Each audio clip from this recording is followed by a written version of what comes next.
Have you ever paused to truly consider what a man gives away when he sleeps with someone? It is never just the body, nor is it merely the performance. What he offers, often without realizing it, is the soul, a soul that is starving. Starving for validation, for affection, for the profound feeling of being chosen. But this offering arrives disguised as desire, as lust, as virility. It is not just skin brushing against skin. There is a deeper, subterranean current flowing beneath the surface. Because at his core, a man's true desire is not sex.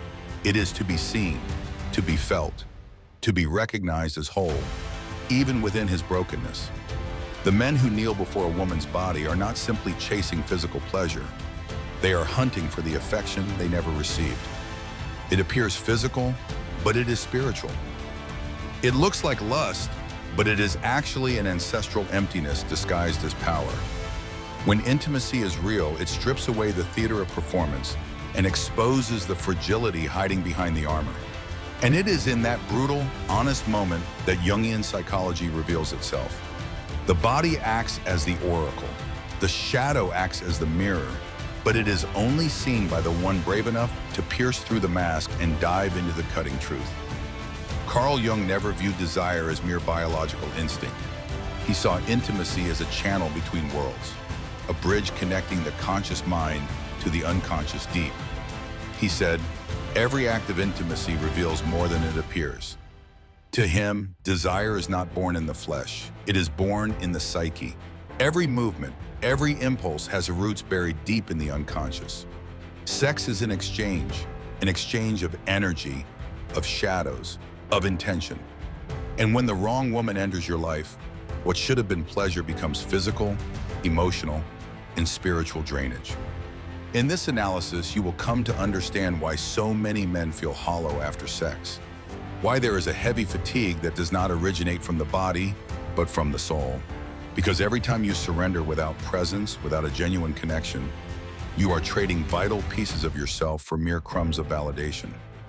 The female body is a temple, but so is yours. And when two temples meet without consciousness, energetic chaos is born. You are not just engaging in sex, you are opening portals. And not all portals lead to safe places.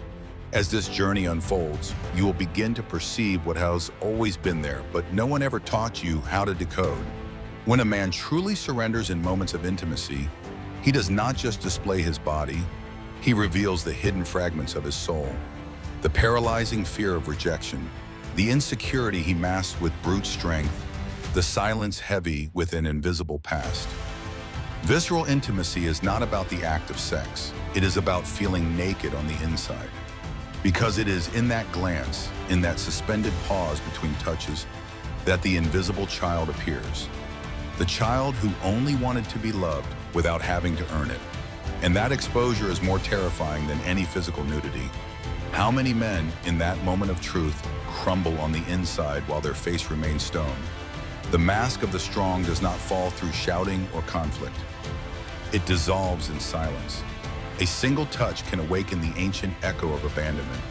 A small gesture can expose an emotional scar he never learned how to articulate. Jung said the unconscious is always speaking, and in intimacy it screams. The body becomes the stage where the soul performs its hidden pain. This is why many men pull away when they feel too close. Because facing intimacy means facing the emotional mirror, and not everyone is ready to see who they truly are. The collapse of masculine strength does not begin with a catastrophic crisis. It begins with a single touch that slips through the cracks in the armor. And when that happens, something inside begins to awaken. But that awakening is only the beginning.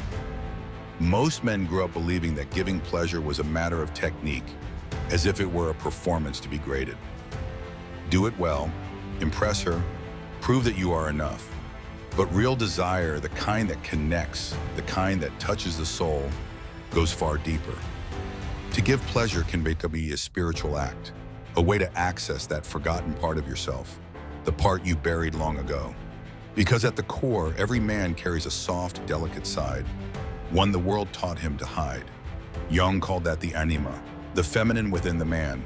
And the paradox is this: When a man truly surrenders in intimacy, he does not just touch her body, he touches that hidden part of himself.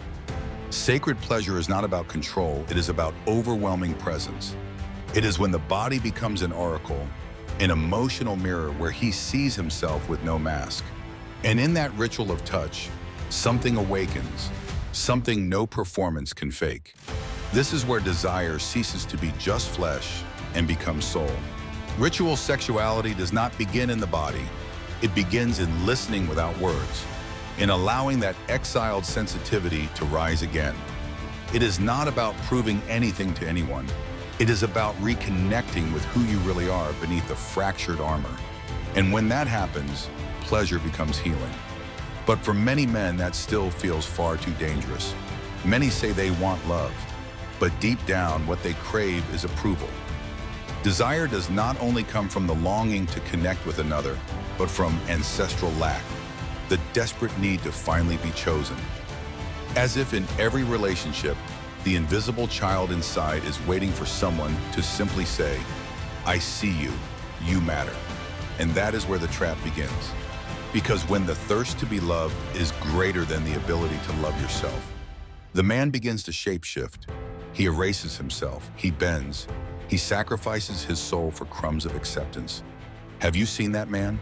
The one who does everything, who is always available, always kind, and still, he is ignored. It is not that he is wrong, it is that he is trapped in an emotional loop. Excessive kindness is often just pain wearing the mask of virtue. He is not loving, he is begging for affection through the language of performance. And here is where the dark projection begins. He expects the other person to save him, to rescue him from his lack of self-love. But that never works. It takes courage to look inward and ask, what am I trying to prove? Because sometimes that effort to be the perfect partner is just a denied reflection of a self-esteem in ruins. And when the man understands that truth, he begins to dismantle the theater of performance. He starts to access his raw presence, the part of him that does not need to be perfect to be loved. But to reach that place, he must face his own shadow. And it is in that moment that the game changes completely. Carl Jung once wrote one of the most brutally honest truths in all of psychology. What you do not make conscious will appear in your life is fate. And that is exactly what happens to so many men. They believe they are making choices, but in reality, they are just repeating unresolved pain. The shadow is the hidden, wounded, rejected side of the self. It takes the wheel of a man's life without him even noticing. And so every relationship becomes a repetition of old trauma, a cycle that never closes. This is why intimacy can feel like a minefield. Not because the other person is toxic, but because the wounds within are still open. He approaches with a mask of strength, but beside he is collapsing. He looks to the other for a solution to the existential emptiness he has never healed. In this inner battle, the body becomes either a fortress or a bridge. It all depends on how he faces emotional nakedness, as a threat or as an opportunity for healing. The shadow is not what you hate, it is what you hide from yourself. That fear of being weak, that panic of being rejected, that invisible thirst for approval, all of it lives there in the unconscious, waiting for its moment to emerge. And where does it emerge? In the touch that triggers memory, in the emotional mirror of intimacy, in the repeated choices that seem like coincidence but are not. Every man at some point will project onto the other what he has not yet discovered within himself. He looks at a woman and without realizing it, turns her into everything. Lover, mother, confidant, savior. But the problem is not in loving, it is in expecting someone else to fill what is empty inside. That is not love. It is the shadow's projection of ancestral lack, a phantom desire for an affection he never lived. And that projection almost always ends in frustration. Because when you place someone on a pedestal, you are not seeing them. You are seeing the reflection of your own wounded soul. That idealization becomes an emotional prison. Because with the first mistake, the whole castle collapses. The man who once projected greatness now feels contempt. Desire becomes resentment. All because he tried to find outside what he was meant to awaken within. His sleeping animal, his denied sensitivity, his deep inner presence. It is in this desperate search to feel complete that many men lose themselves.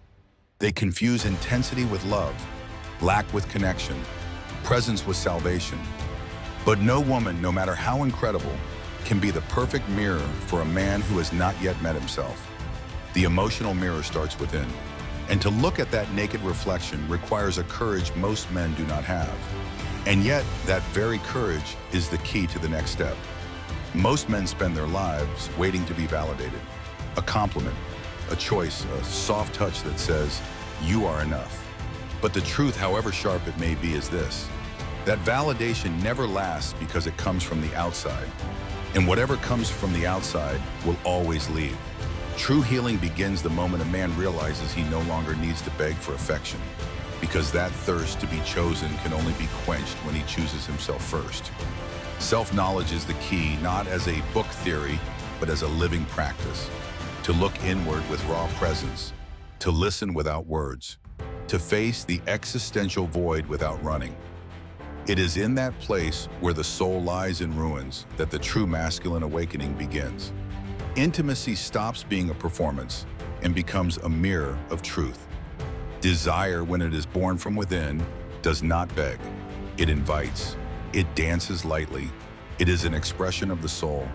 That is the moment when sexuality transforms into ritual, no longer an escape, but a return, where sacred pleasure does not come from emptiness, but from fullness, where the shadow becomes an oracle and silence becomes wisdom. But to reach that place, a man must pass through the prison of the ego and tear off one by one the masks of strength. And in that pilgrimage, he finds something the world tried to bury: his exposed humanity. Not every woman deserves access to your body, much less to your energy. Sex, when unconscious, becomes an open channel through which your life force can be drained without you even realizing it. There are women emotionally wounded, addicted to drama, disconnected from themselves, who carry within them a void. And when you merge with that void, it devours the most sacred parts of you: your clarity, your strength, your direction.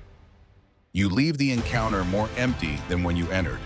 And still, you believe it was pleasure. What she lived with other men, her emotional addictions, the unconscious pacts she maintains, all of that is etched into her body. And sex is the doorway through which those energies enter your life without it asking for permission. You are not just having sex with her body, you are engaging her energy, her traumas, her unresolved demons. And if you are not awake, that fusion becomes contamination. You begin to feel fatigue, apathy, confusion, and you do not even know why. This kind of intimacy is an invisible exchange, but it is devastating. It means nothing to have physical strength, fake confidence, or spiritual quotes on your feed if, in practice, you keep opening yourself to women who live in chaos. It takes energetic discernment, presence, and a new pattern of choice. Because as long as you keep giving yourself to anybody just to silence your emptiness, your soul will remain in ruins. And one day it may never return from where it was taken. Now answer honestly, how many times did you give yourself to someone thinking it was just desire, but left the bed more lost than before? How many times did you confuse pleasure with connection and gave your energy to someone who did not even know how to care for her own? The answer may hurt, but it might also free you. Because from this moment on, you can no longer say you did not know. You now understand that sex is not a game. It is a ritual, that the body is an oracle, and every intimate choice you make either rebuilds you or buries you deeper into your own abyss. Now the choice is yours. Will you keep offering yourself fully to someone who only wants a piece of you? Or will you finally start requiring a level of consciousness worthy of your soul? If this video shook something inside you, comment below the part that spoke to your soul. And if this reached you, share it with the men who are still asleep. Subscribe, because what we are revealing here is not just about sex. It is about who you are when no one is watching, not performance.